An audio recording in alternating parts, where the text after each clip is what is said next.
Inside Story Uganda, real source of political updates.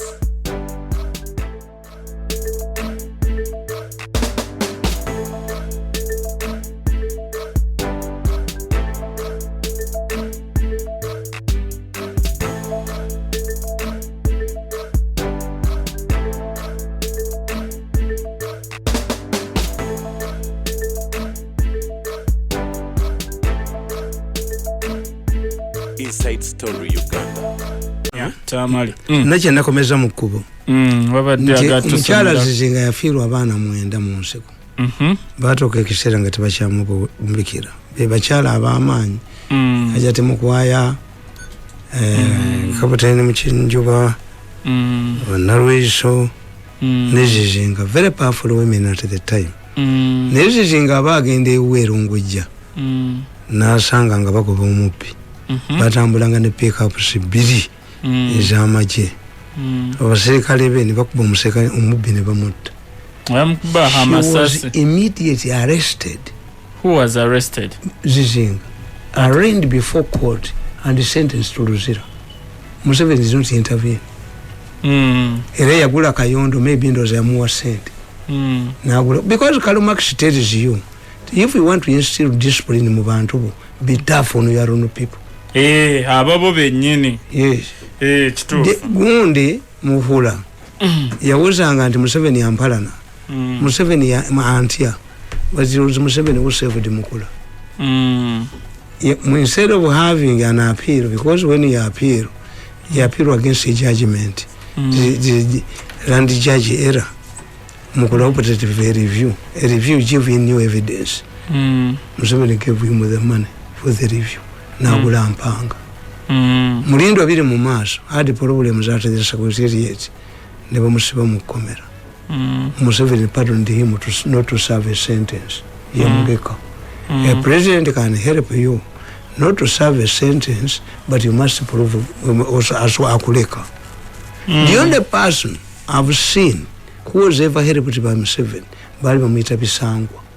Bamukwatira mu America nti agenza okugula unauthorized bya kulwanyisa yakoma from no channels ne bamuwa bail ne tumugejinga n'embassy yafu. He was on national interests. Kakati bano obujinga bwabo. How could they go to the president and tell him prevail over Mirundi? That would mean that the president was supporting their cause. Yabatumako sente babadde baziteekawo. Kugula mayumba bizimbe kwero tebabikwatirayo. Tebateeka mu government. Era kyasinze okunsanyula natunulidde ddalanga embaga. Bwe mugenda okwanjula omwogezi n'abaga nti omwogera. Lawyer yabagambye, you people, when something is raised, when they read your name, stand up. Don't respond. Leave that matter to the lawyers. Don't mention anything. Even whisper. You just whisper into my ears. Video enyuma. Nesijja bakuba. Sigenda bira kagwanga. Atengo oli bakuba. Atemba kubyeki. Nzemba ka case. Manya go buzaako okwogera. Yanti era sisobola. That one was a statistical. Omuganda akuganti omega toluma. They fought to me. Chairman wabwe yagamba, we must ensure this man goes back to his village and rot. Am I rotting? I'm just stinking. Nzeninga nagisibwe jirinya mwewunya. Mwewunya beyond border. Ono kubuka de yankubanga. Na yate newunyiza amanyi g'enseera. Kabusenga namuwulidde nga akubira gondi esimu. Omuntu omu.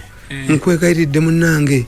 Oyo gobowa wadde ebigezo yabigudde naye oyo gobowa oyo mukkiriza afuuke n'empulya minisita omulala sebo oyo mumukkiriza yababeerawo gwe tukutwale ku secretariat nga bonna bawolereza muntu njagala anti yagudde ebigezo 00 balita abasungule 00 ate nga candidate gwe batutteyo oyinza ofuna 00 gundi teyafuna 00 ono gundi okumuwa UBC gundi yafuna 00 ani kiika yali talina suppose kugenda ku second round sokolinde 00 kyogamba wano abagwate be batula mu gafo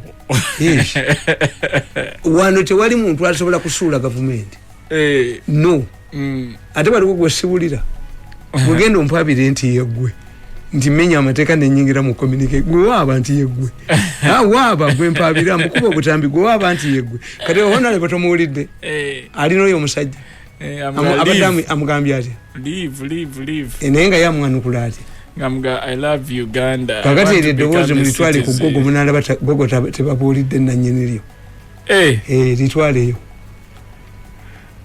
agwe yogera nti nze nkuketta yogera kakati nze mbadde mbagamba nti bwe banwanyisa nawandiika ne mbagamba nti how mafias control the state, the power of the Uganda mafias, how do they control the state? Lwaki buli muba mujoganga nze nali mukujogera bannemeddwa. If they had agreed with the professor to compensate me bino byonna tebyali baddewo. That is a beggar. I was a security guard, but after 2 years I had accumulated £1 million. Yes, that's why you want to zoom. The Baganda, you see that money is Muganda.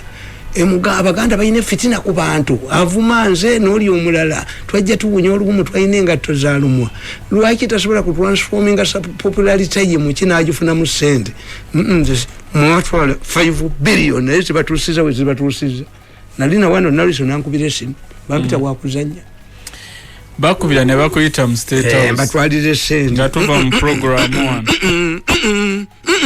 kyamwata kulamu kimanyi nabagamba the only human aspect about me is the human flesh. I'm not an ordinary person like you. When you see us dressed in nice suits, we are not as human as you. Kyogamba mwe muli ki? Tetutakulwa. Nenkutera ng'engoma, nenkutera ngana mu njoloba, nenkufuwa ng'omulere, nekubanga jita, nenkuterera dda nenkutera ngana mu njoloba, nenkutera nenkutera nga mujaguzo. Bakubire ejjogole nani mutwago nekubempale nenkuwunyisa beyond the border nolyoka kakanako kati baliddamu kuntabaala compensate myanda ayigo kakati nawandiika wano kana akatabo nakawandiika authored on Wednesday 31st January 2018 completed at 3 p.m. at my residence at Kabalagala after my radio program on BTFM. I dedicate it to my 4 children whose party will be held on 3rd February 2018. Lwaki obuwandiika nnyo ku nnaku enkulu anti nabagamba amatenga details n'ak'omukono gye kali Gaddafi yakayanira Shakespeare naga nti Shake kitegeeza omuyivu Shakespeare yali musiraamu yabagamba Gaddafi. So one day somebody will say, how could this drunkard get time to write these books? That's why I keep the handwritten script njitereke kebeerayo. Anybody who reads my books bajja kumulaba.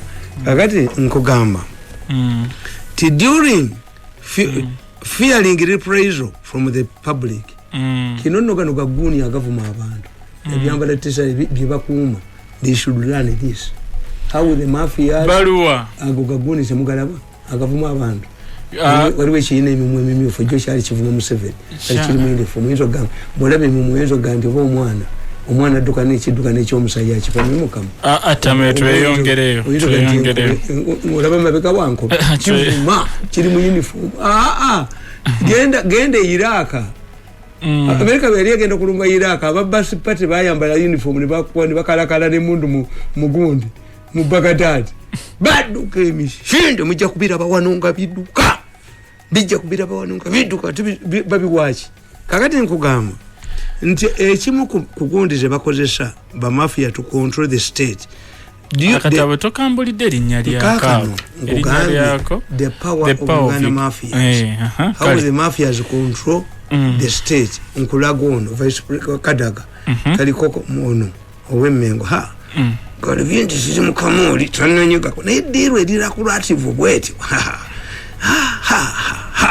katusebe Katonda sabasajja kabaka nagandi wali kyusidamu ng'ebintu binatabuka asooka olinda wali agasa abasajja hakyuseemu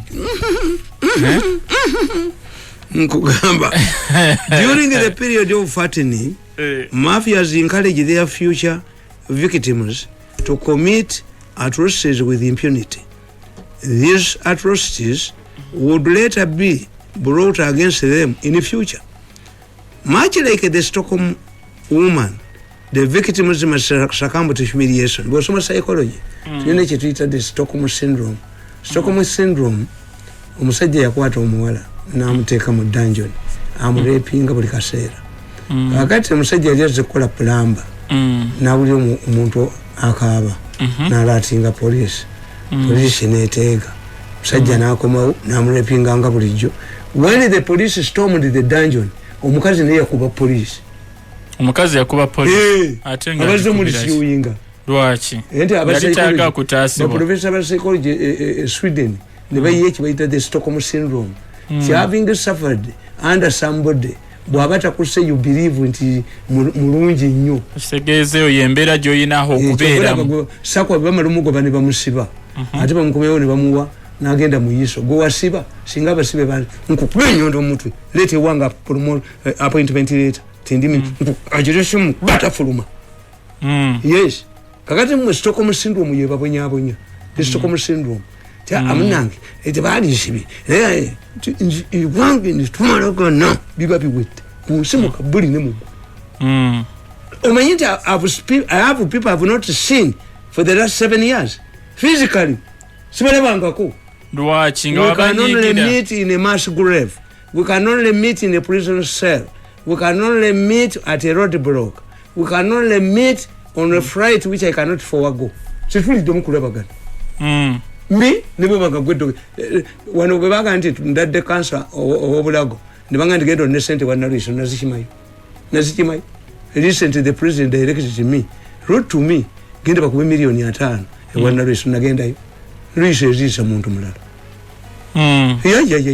Me nze malako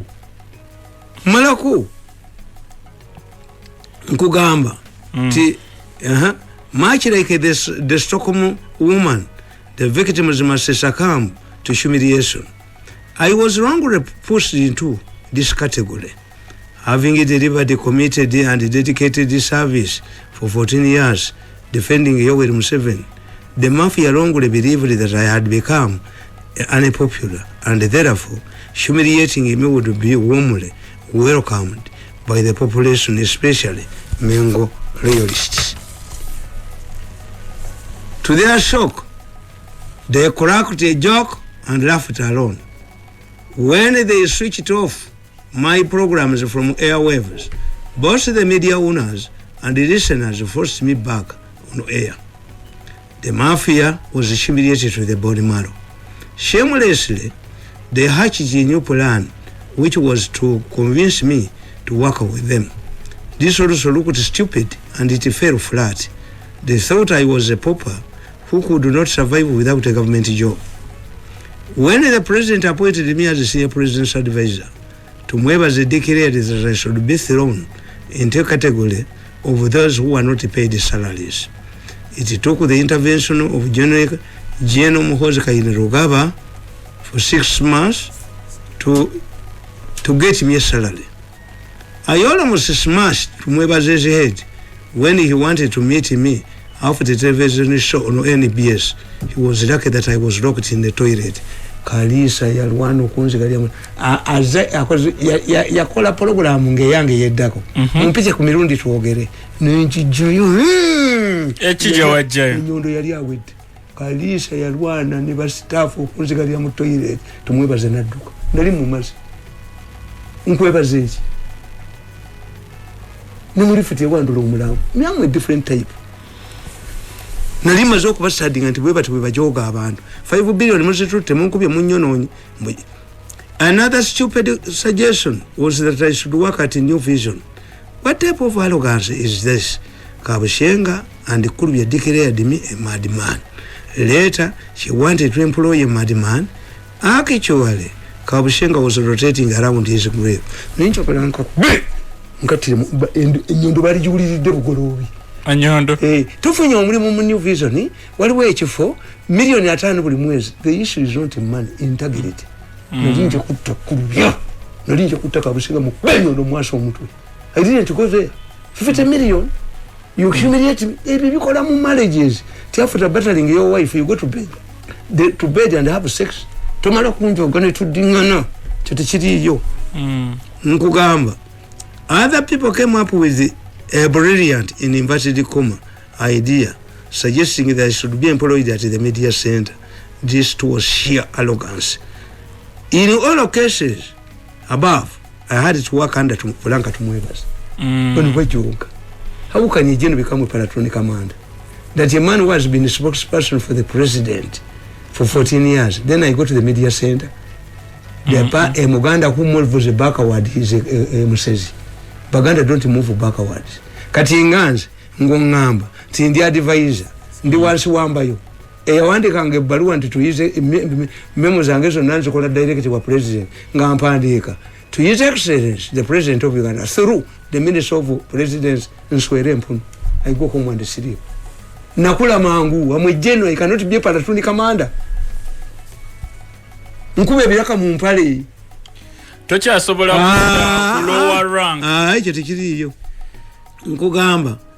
Nti the money for medical treatment, I had to get it from Narweso's office. It was Narweso and Nakalema who plotted my downfall.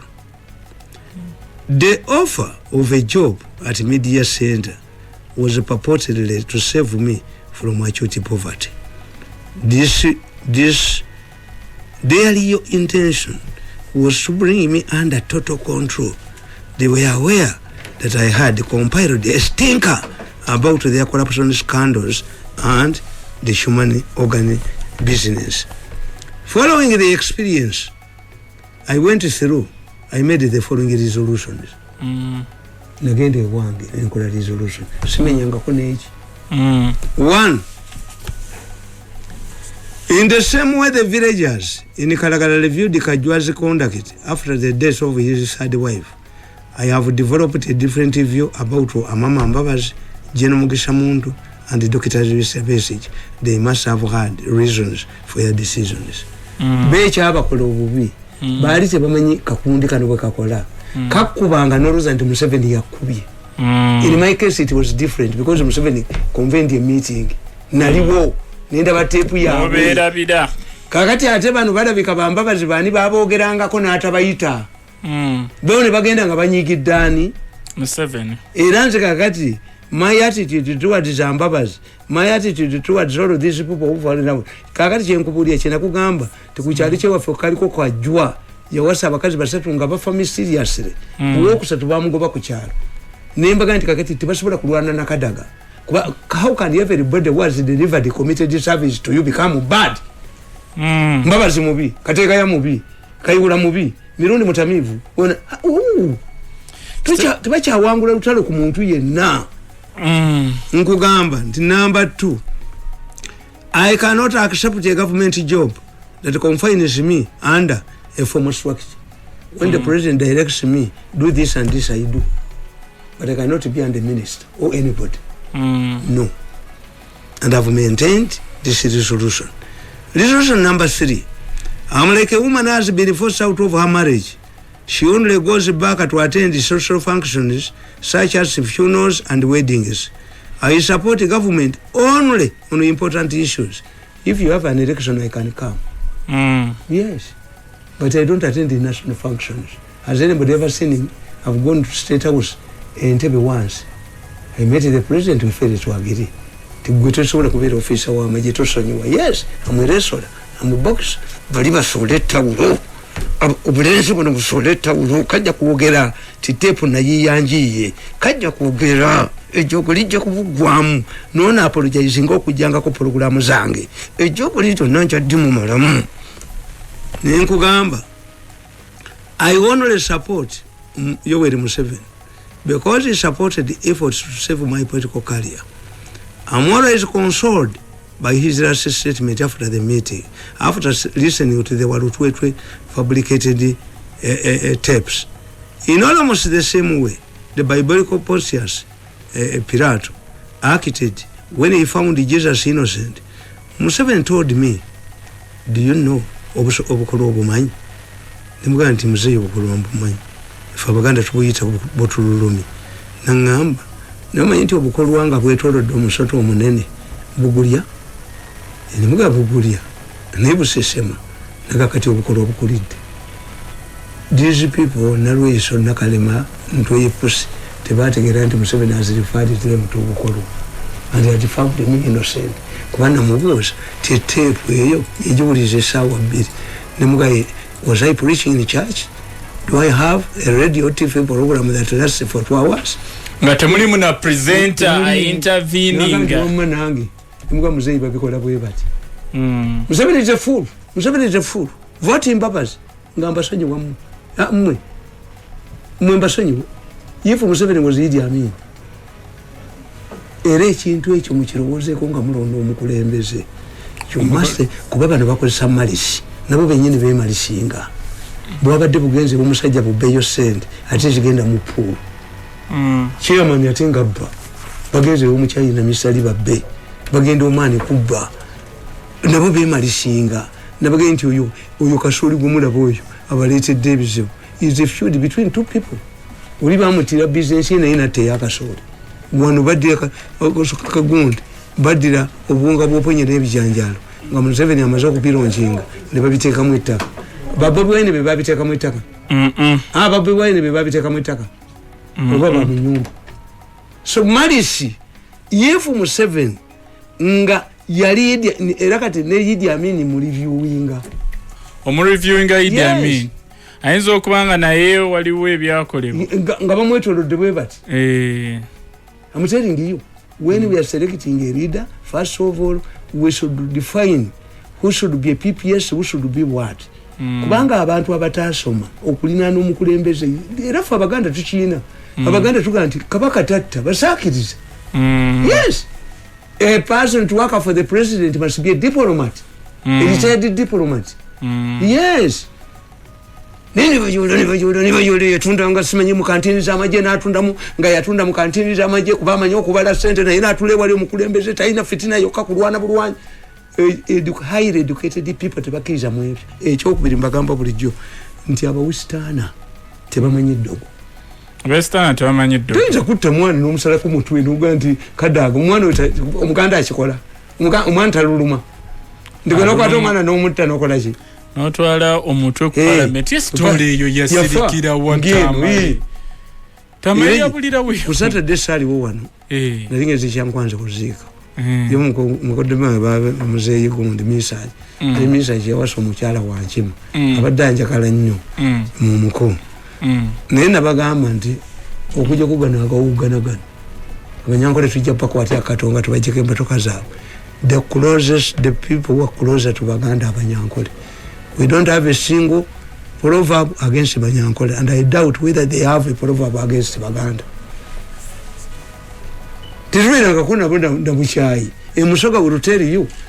Umusoga akugamba. Nti atasima Muganda na Mulugo.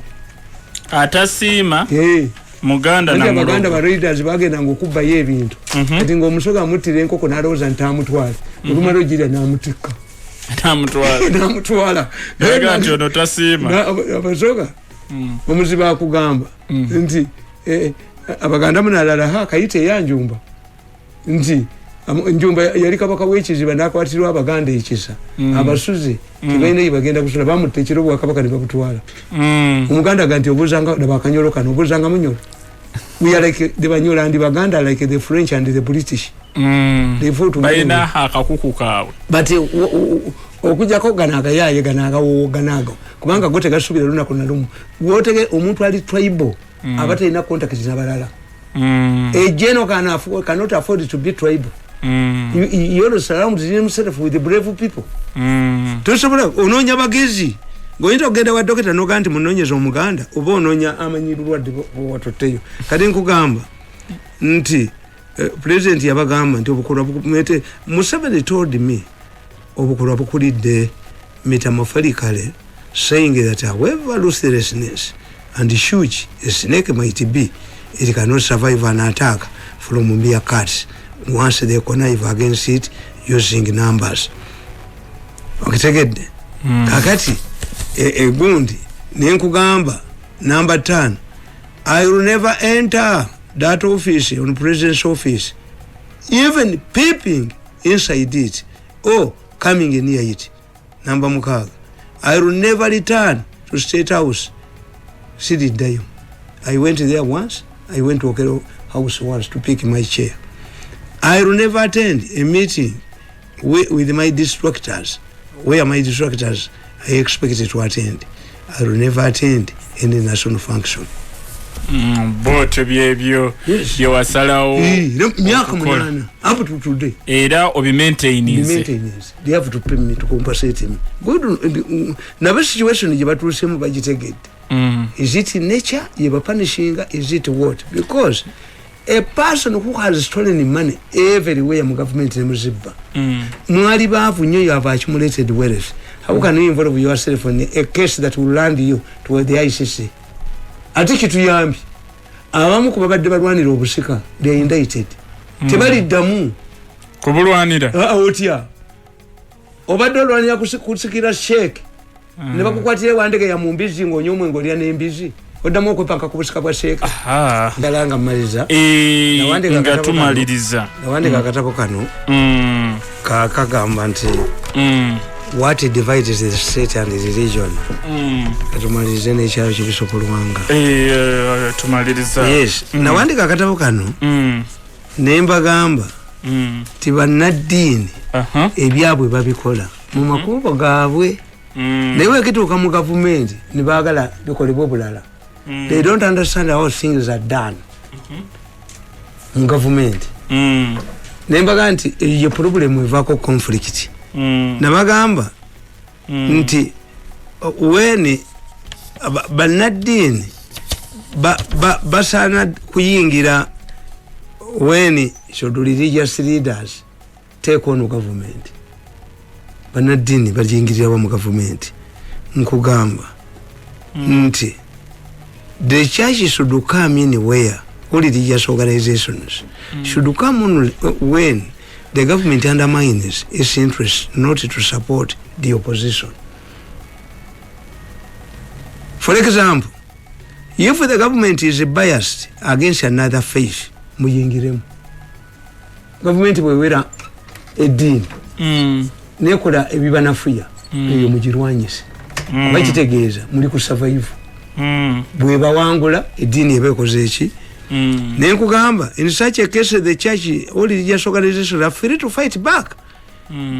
The church can also fight a government that neglects responsibilities like ensuring peace, controlling the army and parliament, undermining such institutions.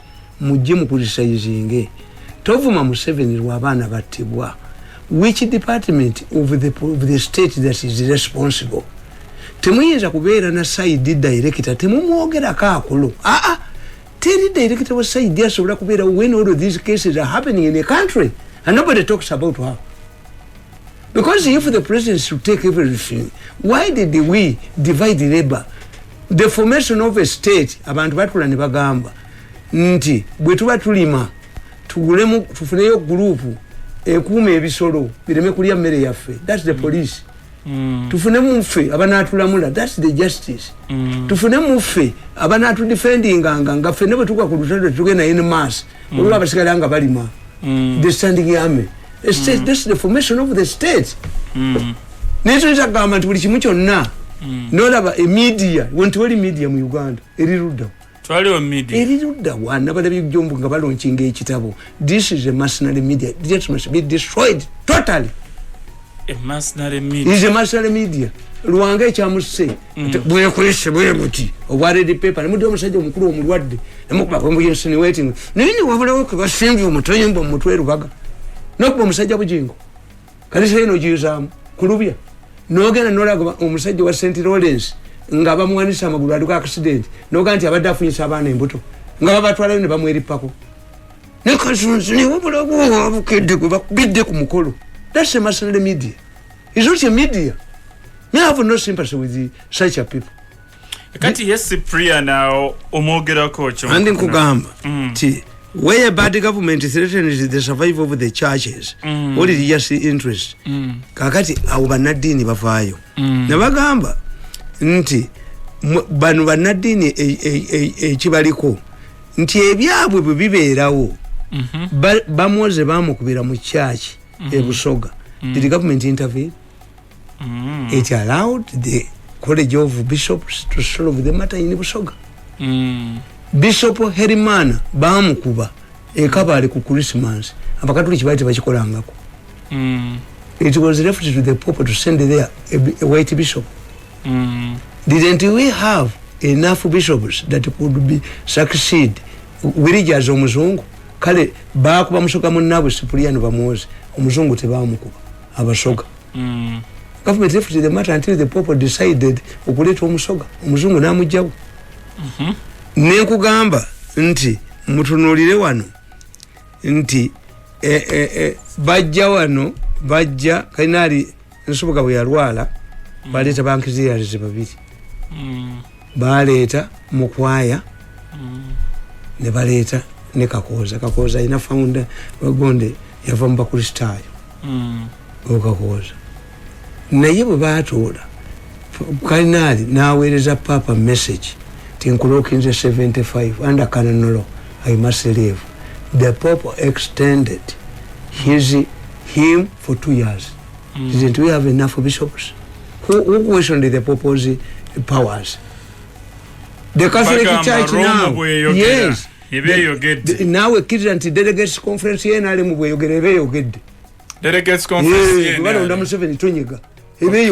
Delegates conference. Okay. If we want ngana mugenda mwenkereva nemulonda papa kiriza nabano basobola okutula ekyankwanzi neberunda mu omuntu awe bawukanira nti ebyabwe babikkiriza nti birina okukola bwe biti nti kakati kadina wamala yamalako emyaka emeka didn't we have enough bishops era nga bwatwawulidde ne bajjawo mukwaya ne bamutwala ekinda mutyana ne bajjayo wamala najja wano. Who questioned the Pope's powers?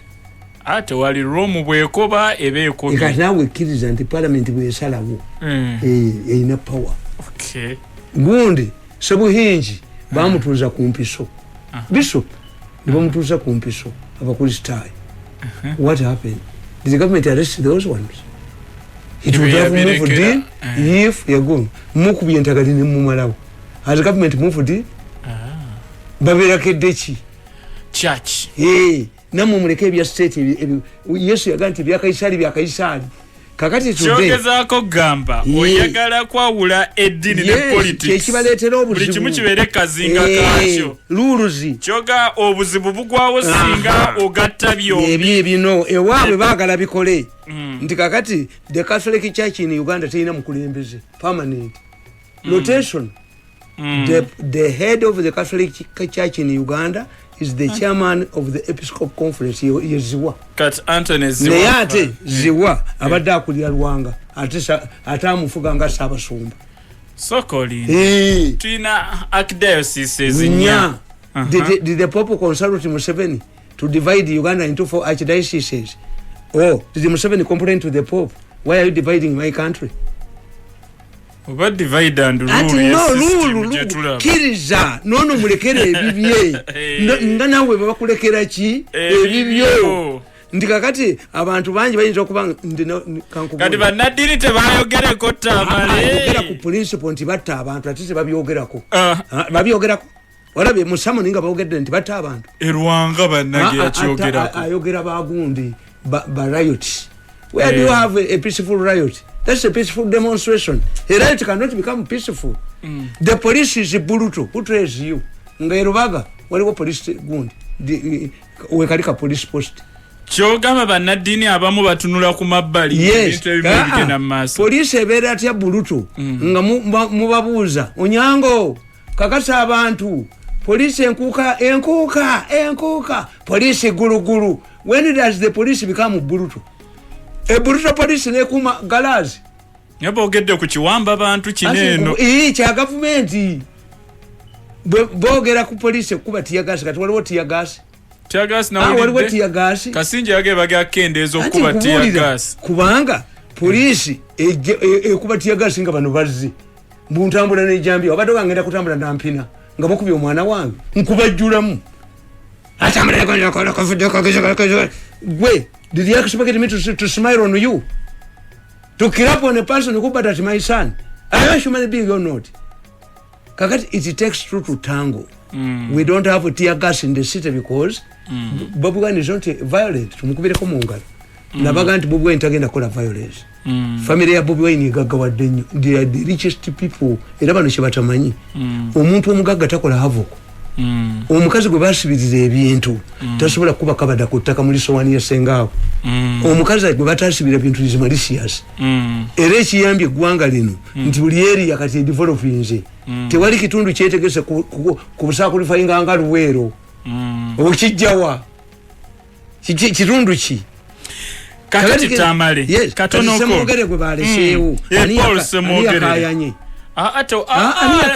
Nanti Rome bwekoma ebekubye ebafaino kyeyayogedde papa tazalibwa wano talinawo magufa ge talinawo kyeyayogedde kyakoze eki kyawedde naye bafaaza bakoze embaga bafaaza eyakyate eyasemogerera okuge nze neewunyiza ensi kakati obalaba nti nze ebyeddiini eyo munnange atubulireko katono bigenda mu mpola ng'embaga yaki ya kucelebrating a life of Lwanga abadde musajja ku 10 omanyi Lwanga namwalaatingako nga bamubba nga asayiniza cheeke ya milioni 6 balyoke batwale ono omuvuuka oyo akuba ennyo gavumenti nga namubyegandula sije mujjamu bamugjewawo bamutwale empigi yaviirawo ki abadde disciplinarian Lwanga agenda bali babba sente ezo bana basoloza obubbo babba sente abo nga agenda mu banene n'agenda mutoyi n'azezibika Lwanga n'amuteekako basipayi ne bamukwata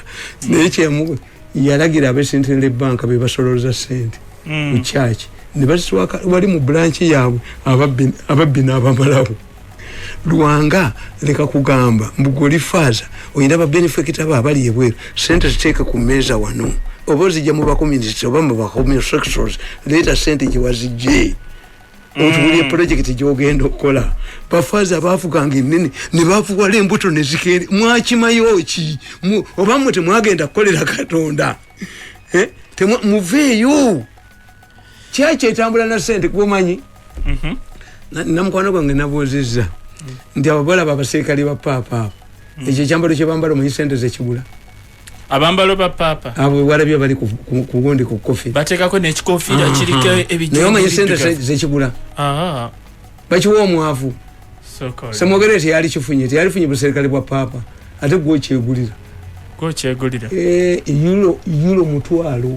euro mutwalo ate oyina kuba na bisatu kubanga kakati babadde betisa omulambo ennaku mmeka nti eddiini yakolera ku bwavu era nabaga nti banemuleke kulimba Yosefu tabeerangako mwavu Yusufu eyali ava mu nyumba ya Dawudi Yusufu omwavu yaliza atya ku yeekaalu bamanyiganye ne Zakariya yali awasiza Elizabeth muganda wa Virgin Mary ng'omwavu atuula atya ku yeekaalu omwavu atule ku lukiiko lwa yeekaalu ebintu okuva edda nedda ate bo bana abayindi abakojja mu balaba abagakaane bo okutula wano ku mwanjo sente aba miliyoni 5-10 bebasoka ku mwanjo abo bamukwano era bakulangirira muzikiti ti Oluganda gundi abaddawe miliyoni 5 alla atamukendeezezaako agenze mu bebbiri eno layini n'ogivaako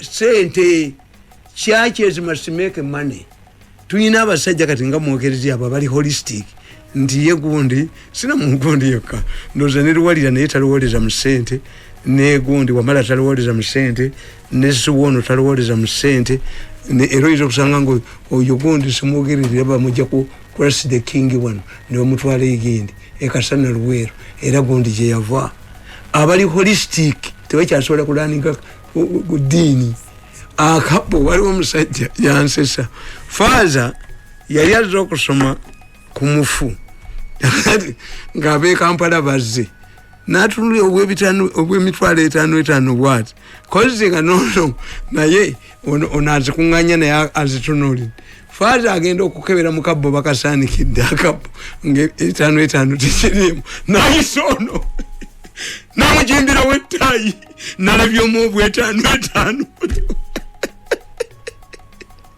you see, this is why we must nabagamba kanisa ya Bungereza ye yakola Viagra.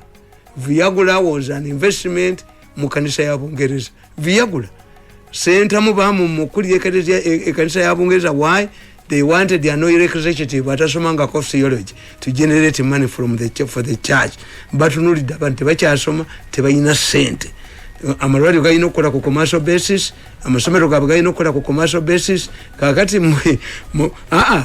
kankubuuze omusajja omusiraamu nga ayina bakazi be bannanga yabafunyisiza embuto omulundi gumu, takusooka okufuna ekitanda kwa Robert Cook, tasooka okufuna sentence ekitanda ensambi ayina sente ono musakirisiya ayina gundi zino ayina abakola mu gundi abo abasakirisiya abakola mu gundi atwala mukazi w'ensambi ku bwerere. The modern church must generate money. Era kanali nsubuga yali generating money. Ono abadde mu generating money.